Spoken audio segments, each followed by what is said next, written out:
Hello guys, তোমরা সবাই কেমন আছো? আশা করছি ভালো আছো। আর আমিও কিন্তু ভালো আছি। আমার শরীরটা খারাপ ছিল, তো আজ কিন্তু অনেকটাই শরীরটা ভালো লাগছে। তো তাই জন্য কিন্তু জন্মাষ্টমীর মেলায় আমরা চলে এসেছিলাম। আর এটা ছিল বাদুড়িয়াতে, মানে গনপুরে, বাদুড়িয়ার মধ্যেই। তো সেখানেই চলে এসেছিলাম একটু মেলাতে।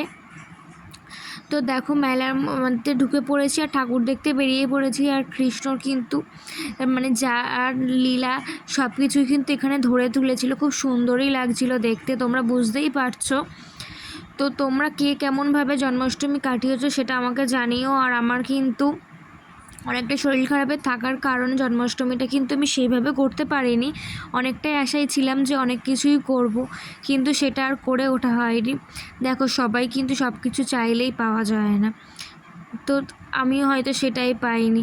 মানে ভেবেছিলাম যেটা বেশি করে, মানে যেটা আমি ভাবি না, তো সেটাই আমার সঙ্গে হয় না। এটা কিন্তু তোমাদের কার সঙ্গে হয় সেটা আমাকে বলো। আমি যে জিনিসটা নিয়ে ভাববো বেশি, সেটাই কিন্তু হবে না, এটা কিন্তু হয়েই থাকে।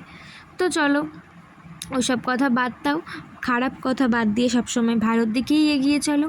তো তাই জন্য ঠাকুর দেখে একটু মেলার ভেতরে ঢুকে পড়েছিলাম। আর দেখো এখানে কিন্তু প্রচুর দোকান ছিল, ইমিটেশনের দোকান ছিল, তারপরে খেলনার দোকান ছিল, অনেক সেলের দোকান ছিল, অনেক কিছুই বিক্রি হচ্ছিল, তোমরা দেখতেই পাচ্ছ। আর এইসবগুলো দেখলে কিন্তু প্রত্যেকটা মেয়েরই কিন্তু মনটা অনেকটাই ভালো হয়ে যায়। আর আমারও কিন্তু তেমনই, এত কিছু জিনিসপত্র দেখে আমার কিন্তু মনটা অনেকটাই ভালো হয়ে গিয়েছিল। তো তেমন কিছু একটা কেনা হয়নি। আর তোমাদের দাদাভাই দেখো এখানে বল খেলতে শুরু করে দিয়েছে।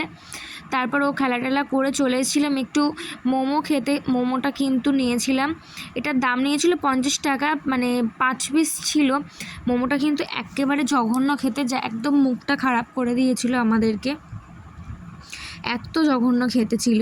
তো তারপরে মুখটা ভালো আইসক্রিম খেয়ে নিলাম। আর আসার সময় কিন্তু বিরিয়ানি কিনে এনেছিলাম, কারণ অনেকটা রাত হয়ে গিয়েছিলো আর বাড়ি এসে সম্ভব ছিল না রান্না করা। ভিডিওটা ভালো লাগলে লাইক অ্যান্ড শেয়ার করে দিও। তোমরা কী কেমনভাবে কাটিয়েছো সেটা আমাকে কমেন্ট করে জানাতে